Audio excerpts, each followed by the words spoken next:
no,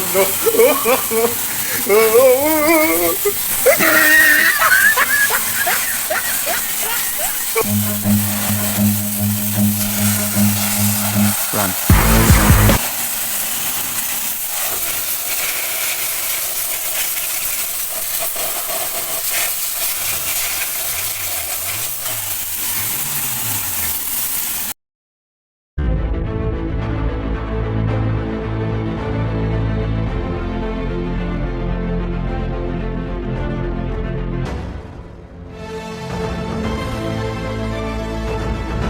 Good morning mga kaimas, panibagong araw, panibagong vlog tayo.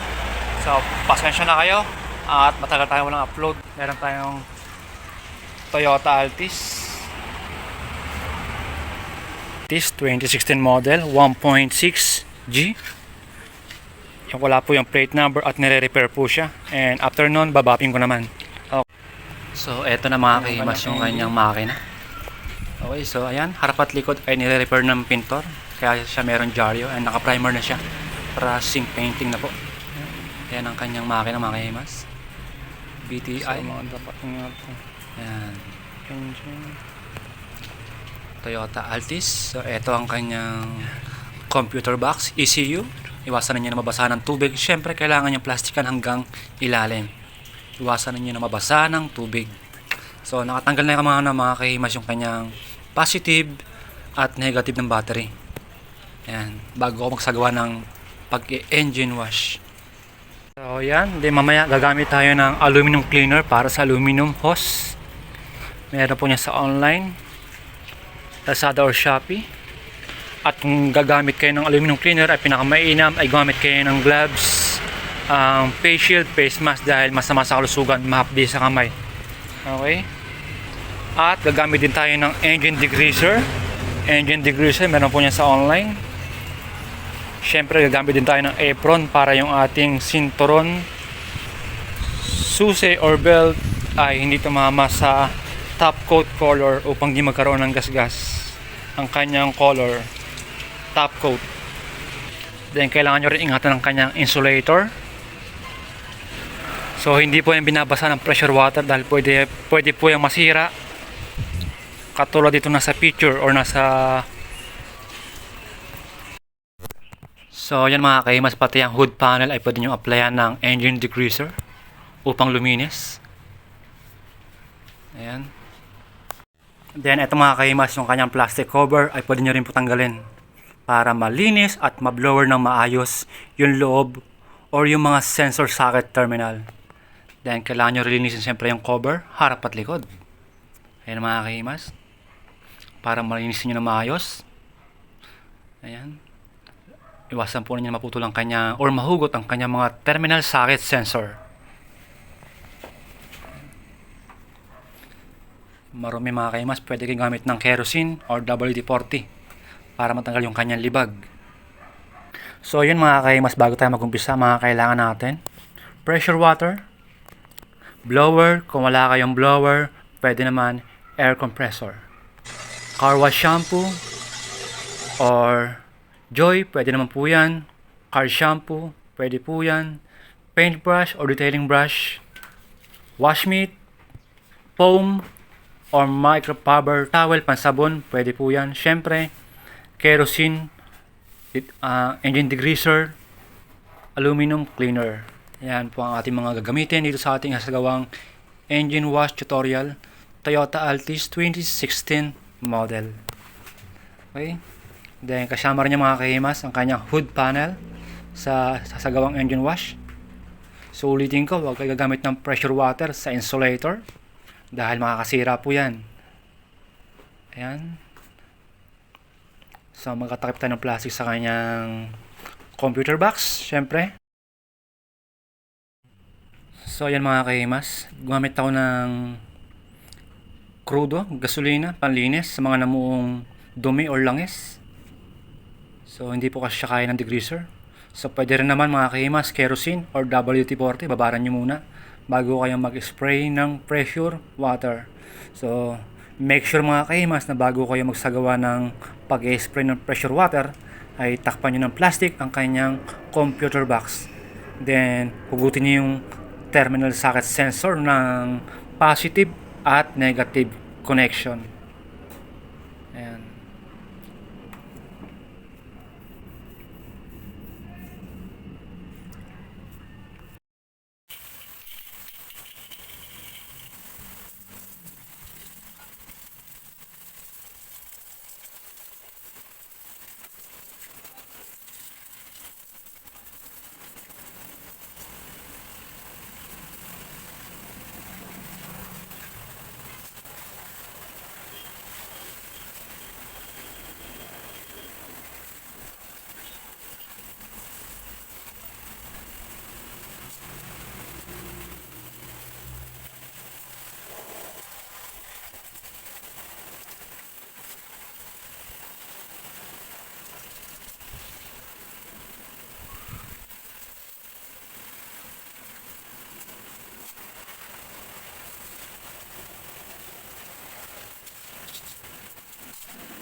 So ito na mga kaimas, after natin mag-apply ng crude or gasolina, pangtanggal ng mga libag na dumi, at pag-apply natin ng pressure water sa buong area.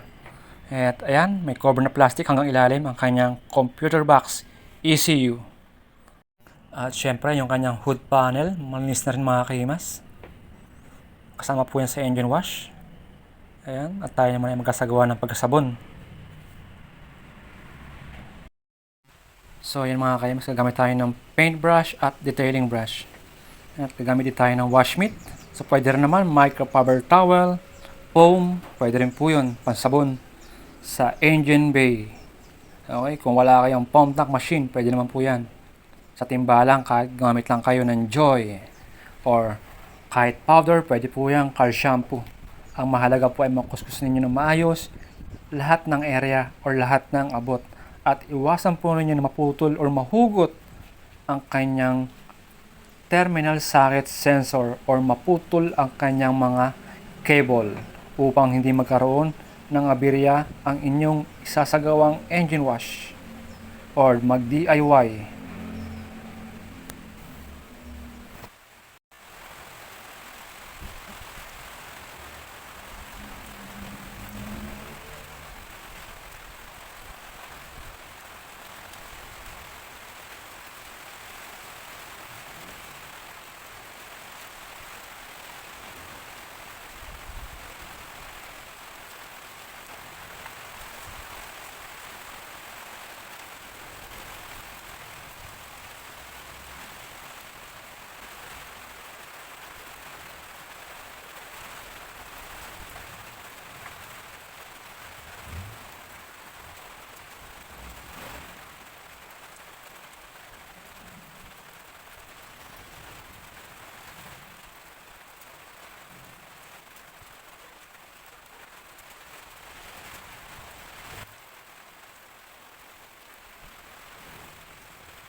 So eto na mga kahimas, after natin mag-blower.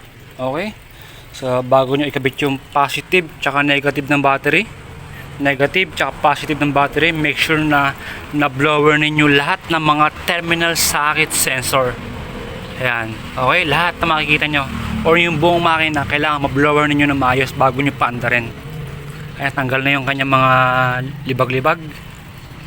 Ayan, malinis na. And yung chrome, okay na rin. Malinis na rin yung chrome. Ayan. Engine bay, okay na rin. Malinis na.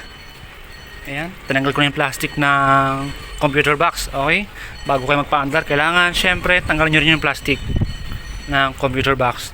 Then yung positive tsaka negative ay igabit nyo na rin para goods. So yung hood okay na rin, linis na rin. Sa paandarin natin, susi. So ito yung cover, malinis na rin siya, okay na rin. Andarin natin. So check natin kung may check engine.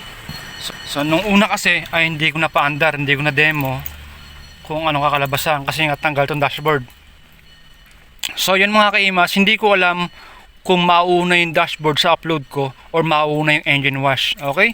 Pasensyahan nyo na, medyo busy tayo, solo flight ang ating trabaho. At bago nyo paandarin, yan, manual transmission. Okay?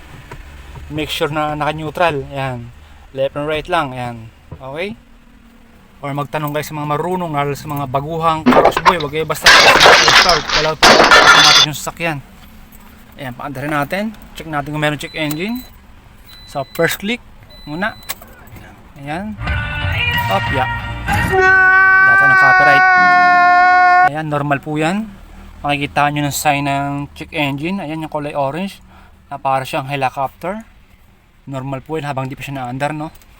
So pag pina-under natin yan, seconds lang mawala yan. Kapag hindi nawala, ibig sabihin na meron check engine ang ating isinagawang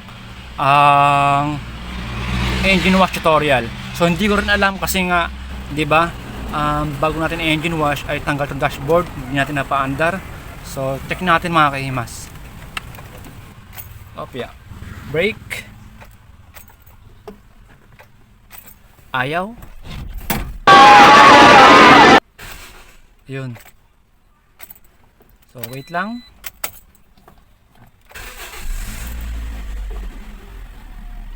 So ayan mga kahimas, wala siyang check engine. So lumalabas lang yung sign ng kanyang ang tawag dito, ang seat belt. Ayan. So hindi tayo naka seat belt kaya lumalabas. Ayan. Then yung isa siguro malambot yung gulong. Okay, nasa parts ng gulong. Ayan mga kahimas, para sa mga baguhan, no? Ayan, so walang check engine ang ating sinagawang check engine engine wash tutorial nitong Toyota Altis. Magaling! Lalo ka nilang makukusunada. Sana all. Toyota Altis 2016 model. Ayan. Okay. So okay na. Wala ang problema.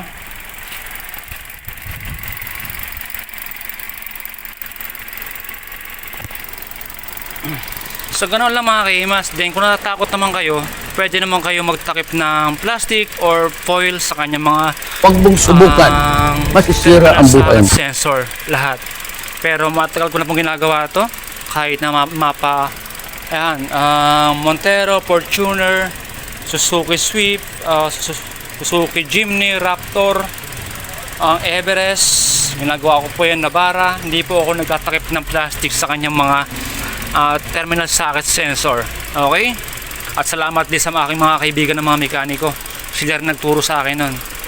Ayan, hindi na rin po ako nagtakip ng alternator. So okay lang po yan kahit mabasa ng tubig. Wag lang po langis. Okay? Sabi sa akin ang gumagawa ng alternator. Ayan, ang mga professional na ating mga kaibigan. So ang tinapan ko lang talaga ay ang kanyang computer box, ECU. Then tinanggal ko lang yung kanyang positive tsaka negative. Yan, para sa mga baguhan ay marami akong tutorial sa aking channel. Pwede nyo pong bisitahin ang aking YouTube channel.